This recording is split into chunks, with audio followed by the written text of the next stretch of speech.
So you want to be as prepared as possible for your dressage test, but honestly, you can only do so much practicing on your horse. You don't want to drill him to death on the test, and you only maybe can ride, let's say, 3 days a week, 4 days a week, but you need to practice your test a lot more than that to really be comfortable with it. Well, that's where good mental practice comes in. And I think the way a lot of riders mentally practice their test is they'll be like, okay, A, enter working trot, X, halt, salute, C, track left, B, circle left 20 meters, canter in the second corner, circle in the middle again. And they think their way through like that. And that's a fine way to practice right before you go in the ring to make sure you know where you're going.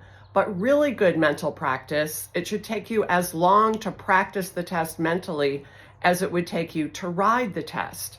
So you think about what your aids are as you're coming up the center line. You think about, oh, my horse tends to drift right a little bit. I need a little bit of extra right leg, right rein. Okay, I proceed from my halt. I'm going to start developing a little bit of left bending a few strides before the turn. You have to ride it through step by step.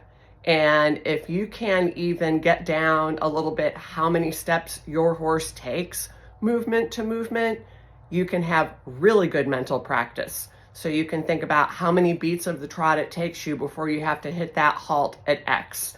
And then how many beats, how many strides you take or steps you take before you start developing your bend before your turn at C.